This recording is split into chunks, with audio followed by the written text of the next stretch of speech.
Welcome to the Tuesday Top 10 show at The Collective. This is episode 23, highlighting new comics for December 12th and 13th of 2023. Don't forget to check out the final order cutoff items. That's on the Comic Hub under the last call for confirmed orders, FOC, and shop coming soon section every Friday after 5 p.m. That's when all of the items from the various publishers will be available, and all covers for all items will also be visible for order. All of these orders are due the next Saturday by midnight to guarantee yourself a copy of any open order cover single issue. As always, if you see a 1 in 10 or 1 in 25 or other incentive cover that you're interested in, request it via the Comic Hub or reach out to Javen, James, or Brendan at the store to see if it will be available. More updates are coming to the show in the next few months, and let us know what you think of the new camera setup. Don't forget to follow the store on social media and join the Discord server at Collective CCG, bottom right. That's where it shows it. We're going to jump right into things today. We've got a light news week. There's 2 items to cover. First is that DC is re-releasing the first 2 issues of Justice League versus Godzilla versus King Kong in a monster-sized issue. They've been doing this for a couple of different series, re-releasing the first 2 issues in a reprint instead of just reprinting individual issues. So this is coming out on January 16th, 2024. So keep an eye out on FOC for this. Probably not next week, but the weekend. Well, yeah, probably the last week of December. No, probably next week. It'll probably be next week already because the holidays do interfere with FOC.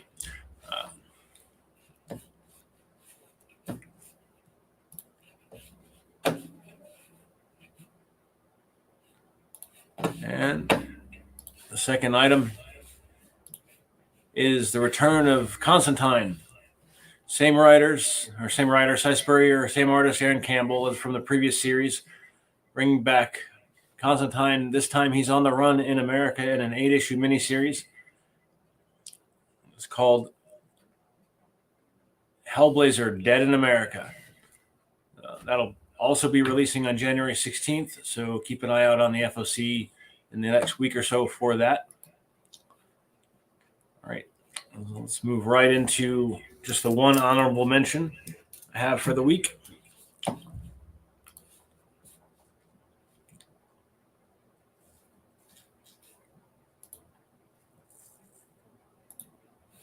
right, that is Guma, The Beginning of Her, issue 1.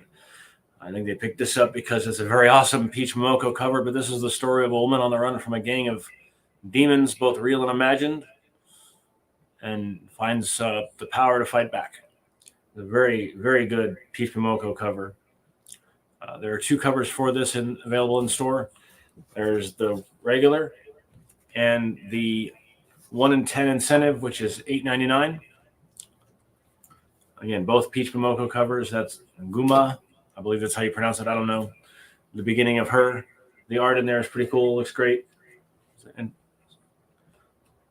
set in the 80s. It should be an interesting story. All right. Now let's jump into the top 10. See, this is more of a honorable mention because this is Beneath the Trees Where Nobody Sees number 1. This is a reprint. This is a story of an anthropomorphic bear that's the serial killer. Comics. It's sometimes you got to do the unique stuff and be a little bit goofy and a little bit weird. Sometimes that's where you find the best comics. Why not? Definitely a little horror tinge to this. Maybe if you're a fan of Dexter, you get the vibe of this series. I don't know. I checked out the first issue already. I thought it was well written, well drawn. It's definitely worth picking up the reprint. Number 10 is issue 2, which came out this week as well. This is written and drawn by Patrick Horvath, and the cover is also by Patrick Horvath. So it's an independent, all the work done by one person. That's a very creepy cover, as it should be for a horror-themed book.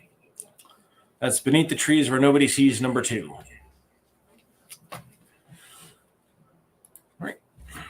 Number 9 is Moon Knight number 30. This is the final issue of Moon Knight. It's the end and the beginning of the Moon Knight. This is written by Jed McKay, with art by Alessandro Cappuccio and colors by Rochelle Rosenberg. We have an A cover by Steven Segovia.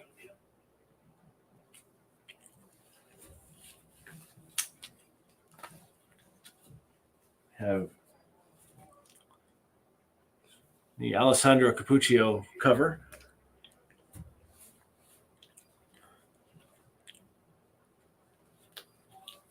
We have an incredible Greg Capullo cover. There's a Peach Momoko Nightmare cover. An Insignia cover. And a Scotty Young cover. That's all of the open order covers. There are also 2 1-in-25s. I believe that's the Tyler Kirkham. That's $20. That's Moon Knight number 30.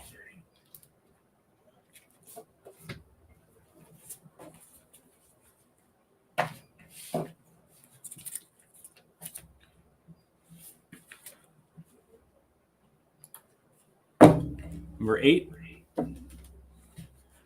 is Daredevil Gang War. This is Elektra as Daredevil. She's been, I guess they've both been Daredevil for a while now. I haven't kept up with this book, unfortunately. The art is very great. Elektra gets drawn into the gang war with Spider-Man.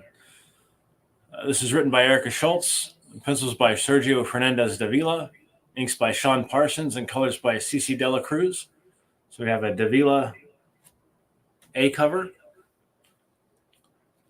and that is the AKA B cover. It's kind of a classic Elektra costume. That's a Daredevil Gang War number 1. Let's hop over to DC for a second for number 7. This is Outsiders number 2. This is the Outsiders versus the new Challengers of the Unknown. So if you read number 1 of this, if you're a fan of Wildstorm and the integration of Wildstorm into DC, this book will be for you. If you like a little bit of a Fantastic Four type of storytelling, since the appearance of the Challengers of the Unknown is the DC equivalent of that team. A little bit of history of the universe, a little bit of multiverse business going on in this story.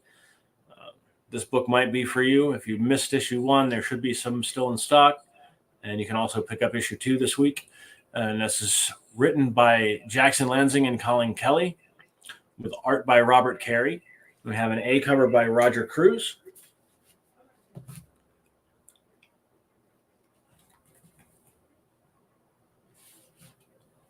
Which would be that one. And this is the David Marquez cover. That's Outsiders number 2. Next on the list, back to Marvel. Looks like we're... Okay, this is the A cover. This is White Widow number 2.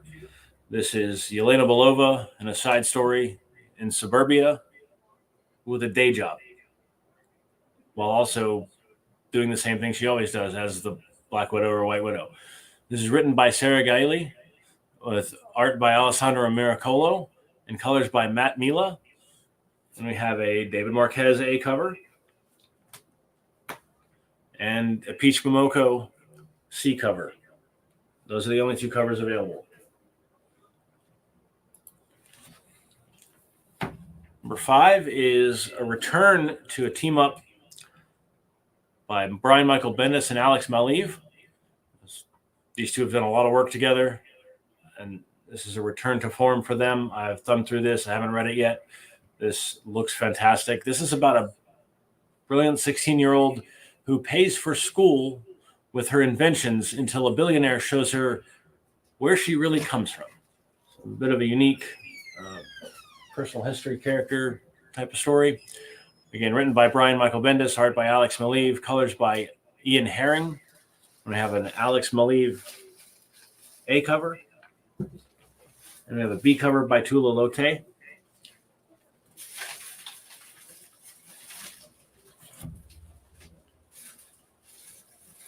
Jumping through these pretty quick today. We have 3 covers for Batman Gargoyle of Gotham #2. This is a unique look at street-level Batman. This is written and drawn by Raphael Grandpa. Covered by Raphael Grandpa, the A cover. We have a Gabriel. No, this is a foil cover. It's probably hard to see because it's very dark. Same artist, Raphael Grandpa. Yep. And then we have the Noir edition, which is Batman Standing in the Rain. Batman Gargoyle of Gotham #2. Next up, we got more Batman. This is Christian Ward's Batman City of Madness Book 2. It's a larger format book in the DC Black label. And we have an A cover by Christian Ward. As with the previous book, written and drawn by the same person. This is written and drawn by Christian Ward. Again, A cover by Christian Ward. And all of these issues are coming with a Bill Sienkiewicz B cover. So if you're a fan of classic 80s art, that's the cover for you. And this is the 1 in 25, which I believe is also Christian Ward. Just doing a different cover.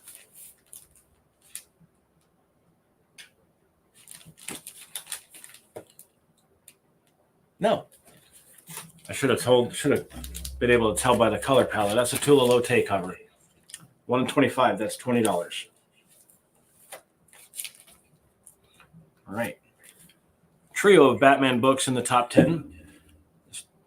#2 is Batman Santa Claus Silent Night #2. The second issue. This is a weekly series written by Jeff Parker with art by Trevor Hairsine and Michelle Bendini. This is not the Santa you remember, and it's not just toys for all the girls and boys in that bag. Santa's out there kicking some butt.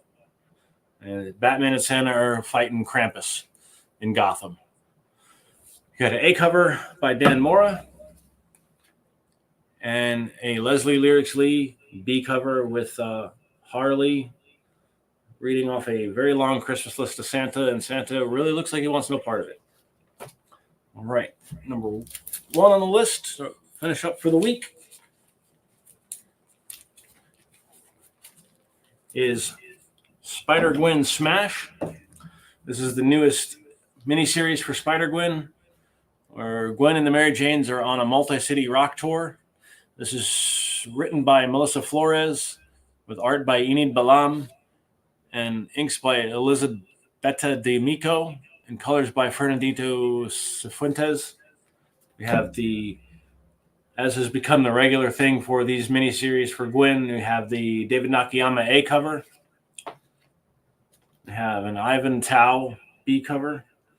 That kind of looks like the art style from the Across the Spider-Verse cartoon movie. Pretty cool. I have a Peach Momoko Nightmare cover.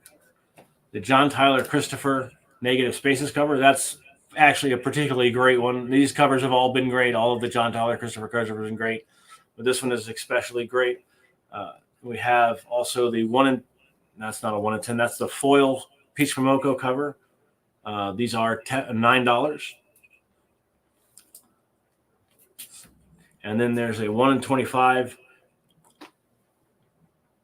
which is by Elizabeth Torque. Gwen doing her backflip. There's 2 of these. These are $20. And that's Spider-Gwen Smash #1 of 4. And that's the show for the week. Don't forget to catch John's Dungeon Corner Friday at 1. Have a great one, everyone.